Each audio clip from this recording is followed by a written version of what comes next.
This video is going to be a film study look at some of the Seahawks' run defense issues in their 29-20 loss to the New York Giants at home in Week 5. 11 personnel run defense has been an issue before for Mike Macdonald's defense. It won't be a difficulty every week. There's certain situations watching his defense in 2022 and 2023 with the Ravens where I thought 11 personnel run defense specifically to the boundary from under center formations gave his defense trouble because there's so many guys who were staring at the quarterback. That's not really applicable in this case. The Giants utilized a multitude of schemes, either gap schemes or zone schemes, to generate 420 total yards, including 175 on the ground. It's the second time in 5 games the Seahawks have given up over 175 on the ground. They allowed 185 to the Patriots in the road win in New England in Week 2. What shocks me is the 37 minutes in time of possession that the Giants were able to produce against a defense that, even after this game, is still 10th in the league in yards allowed per game at 311 total. And just to compare that, last year, Seattle's defense allowed 371 yards per game. So tremendous improvement, but I think Seahawks fans aren't wrong, and myself, I would put myself in the same boat in expecting more, in expecting a higher degree of run defense against a team that I think came in pretty limited in missing Malik Neighbors and also Devin Singletary. Tyrone Tracy Jr. ran all over him. Even still, the Seahawks are 20th in the league in rushing yards per game at 120 per game. So that doesn't sound too bad. And it's only 4.5 yards per carry. Nonetheless, I think it's disappointing film to watch edge defenders getting upfield, number one.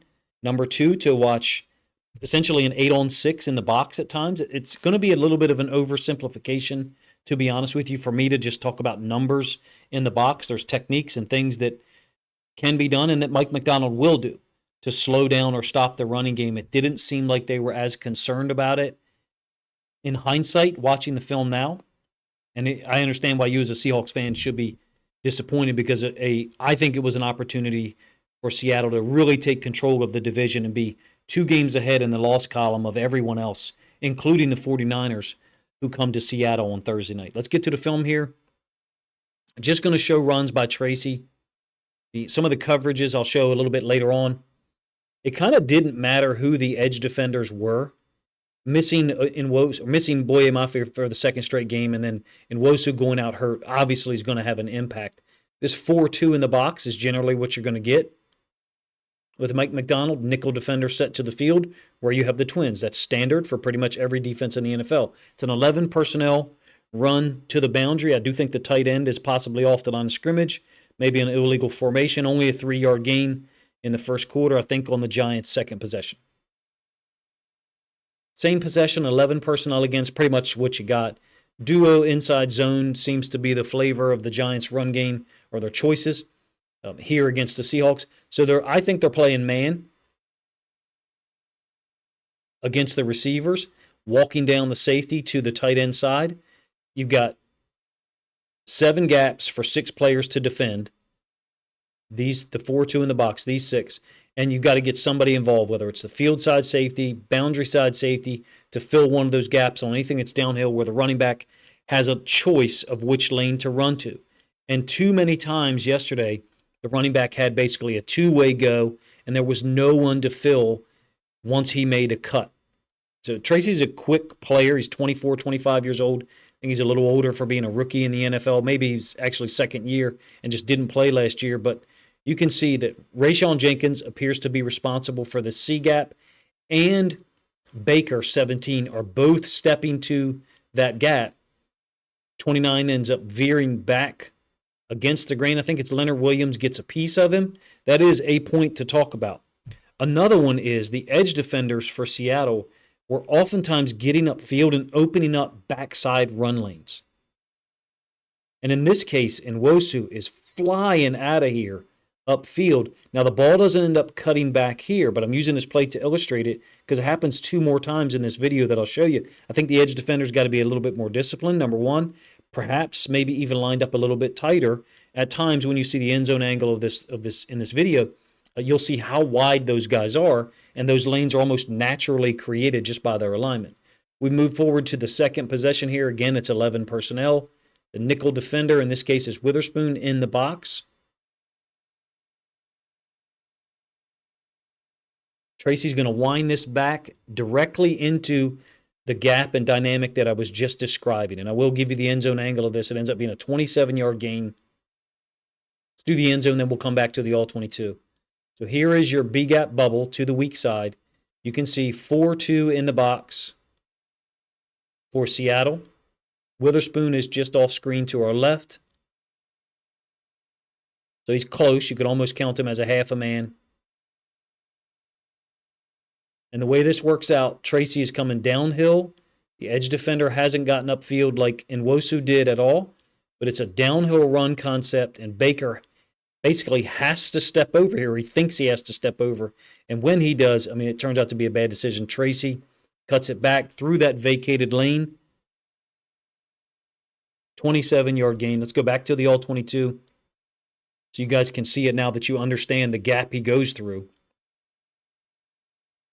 I think the Giants did do a good job of the running back coming down the midline often.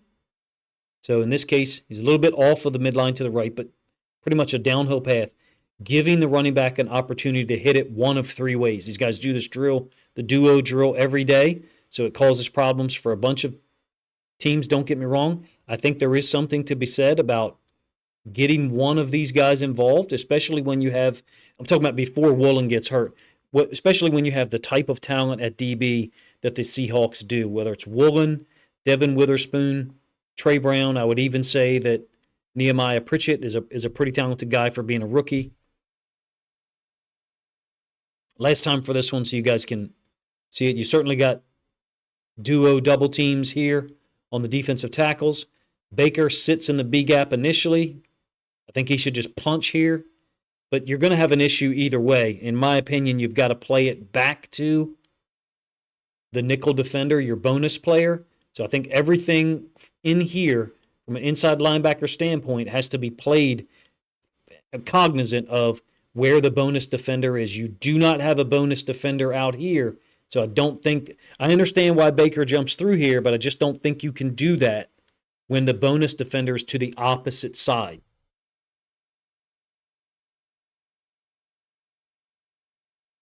Late in the second quarter here, another 11 personnel formation. This one's kind of tough to justify. You end up with an inside zone to the field, away from the tight end. It is a great tackle by Julian Love, don't get me wrong. And you are late in the second quarter. It's a 7-7 tie. 2nd and 4, I think Seattle is probably in the mode where they're trying to hold the Giants to a field goal. I understand that. The depth of the nickel defender here, in my opinion, makes it extremely unlikely that he will get involved. And in fact, he appears to be playing man. Julian Love, the field side safety, ends up coming downhill to make the tackle. You're just allowing so much opportunity for the running backs. And in this case, this is the one that I referred to in the preview. Look at the width of the edge defenders. It's not atypical. Don't get me wrong. NFL teams do this often. But if you're going to have a safety, in this case, the boundary side safety, Rayshon Jenkins stepping down, responsible for a gap, I'm just not sure why they weren't playing more games. You could sit and draw up a stunt to stop this particular run play. I'm not going to do that. I'm just going to say there are games that Mike McDonald has played before and did not do so hardly at all, number one. Number two, you do have an A-gap nose tackle here and a really wide-ass 9 technique, a 2-gap bubble created between them. Yes, Baker is a B-gap responsible inside linebacker here, but if Baker's responsible for B-gap, basically closing off one of those gaps, that makes Dotson responsible for A-gap. And then the defensive tackle to the field responsible for B-gap, which he is not. He is incapable of making that play. On this particular instance, I do think that there is another example of the defensive end, in this case 55, edge defender, whatever you want to call him, kind of getting upfield a little bit and not really showing a shit ton of effort to try to fold back inside. The edge defender play at this point in time, missing Boye Mafe and then Nwosu going out with, I think, a thigh injury, it played a role here. Whoever is out there, if they're not as talented as some of the other guys, they might need to be tightened up. And what I mean by that is don't line them up so wide if they're not talented enough to play out at that width. It's a wham trap play, trapping the front side 3 technique. Everybody runs this now. The Ravens run it as well. It's 11 personnel bunch, tight end trapping down, left tackle stepping out to the edge defender who widened up with the wide receiver, creating a huge lane in there.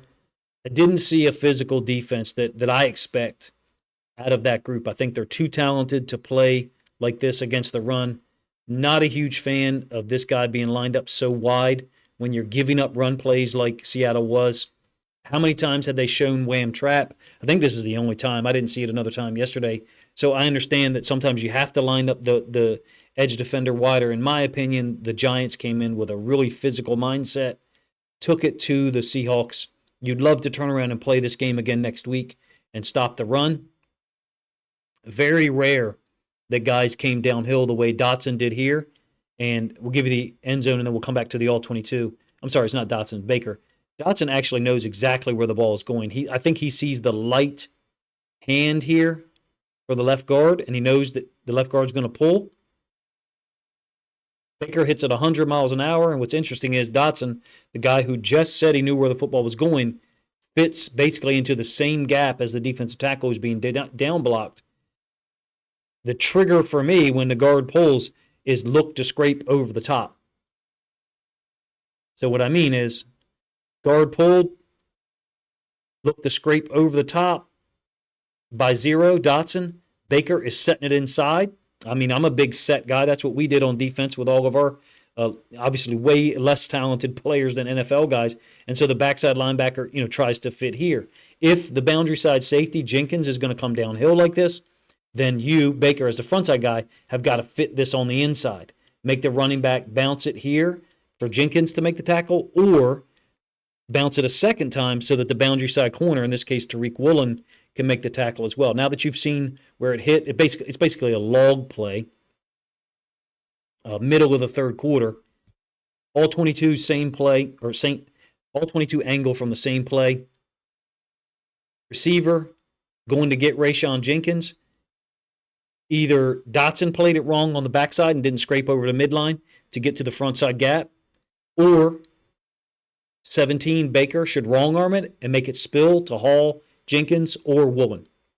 As it stands, 25-yard gain for Tracy. I think the Seahawks are basically giving away free space to running backs out of 11 personnel. I'm not going to lie to you. I've seen this happen before with Mike McDonald's defense. It happened against the Rams in the 37-31 win last year at home in Baltimore. It's not the only situation where it occurred. The Colts came to Baltimore in week 3 of 2023, and they did it as well.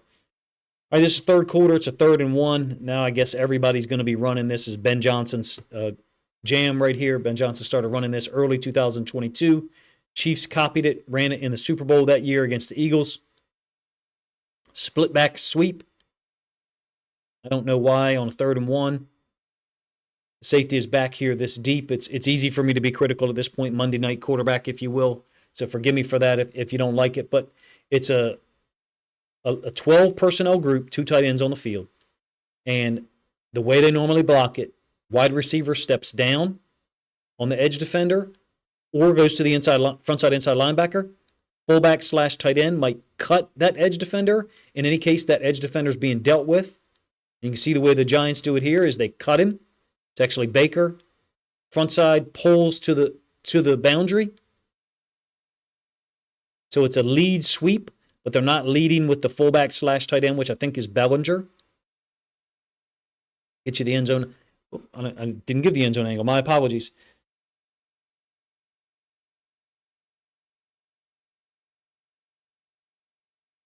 Dotson running at an angle, but he just can't get there. You're not going to be able to track down this sweep.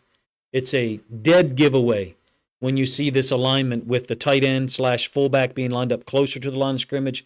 But NFL teams use it so infrequently, and in fact, I had not seen the Giants use it, that it's difficult to identify from a defensive standpoint. Moving forward, early fourth quarter, Giants are up 20-13 already. I think they go down and get the field goal here to push it to a 10-point lead, 23-13. Another downhill run concept. Cut back to the backside, inside of the edge defender. In this case, it's 55. It's not his fault. What I'm saying is there was many times where the ball goes down on the midline, which is almost straight up the crack of the center's alignment, and then cuts back against the grain inside of where the edge defender is, and no one, the backside inside linebacker, backside safety, whatever, is there to deal with it. End zone angle, same play. My apologies, not the same play, but another example of the same concept. Running back downhill on the midline, duo, combo, whatever you want to call it. Base blocking out on the edge defender, a little bit thicker defender there. No one filling quick enough. Rayshawn Jenkins and Witherspoon do make the tackle, but it ends up being a 7-yard gain. At some point yesterday, I didn't watch the game live, so you're welcome to say that I'm playing too much of a Monday evening quarterback if you want. That's fine. I didn't watch the game live, but at some point watching it on film here, and again, I have the benefit of watching it a day later, it seems like the Seahawks should have allocated someone to that space. It's 11 personnel, so you can't just bring a third inside linebacker on the field. You got to kind of stay in your nickel. I feel like you've got guys at the secondary position, Devin Witherspoon, Julian Love, Rayshawn Jenkins, who can and will tackle. And in this case, this just seems, to me, to be lack of involvement from a scheme standpoint and getting more guys involved. Again, I'm comfortable if people criticize my evaluation of it. I have seen this dynamic before with Mike McDonald's defense. I think he can do better. I think that the players on the field yesterday were good enough to get the job done. The edge defender position has been decimated by injuries. Boye Mafe missed 2 weeks. Uchenna Nwosu missed the whole season, came back yesterday, got hurt again. The loss of Reek Woolen was an issue as well. I will be trying to do a video on the Seahawks coverages because it kind of surprised me that Darius Slayton was able to get off so much. It's a disappointing loss. I said that in a video that I put out earlier Monday that really focused on the block by the Giants of the potential tying field goal in the fourth quarter. I can only imagine how that felt as a Seahawks fan to watch your team pretty much get outplayed for large portions of the game.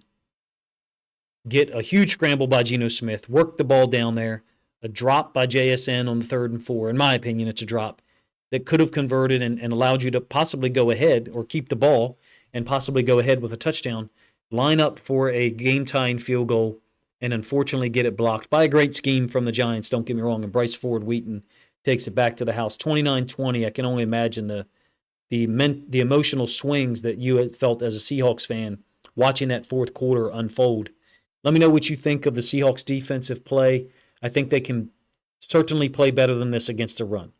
I would not expect the Giants to go in there and run for 175 if the teams played 10 times out of 10, but they did it on Sunday, and I think the run game was a big element in going in and getting a win and dropping the Seahawks to 3-2. 4-1 and 3-2 is a huge difference, if you ask me, with the 49ers coming in on Thursday night. I'll be watching that game live and doing a reaction video of it.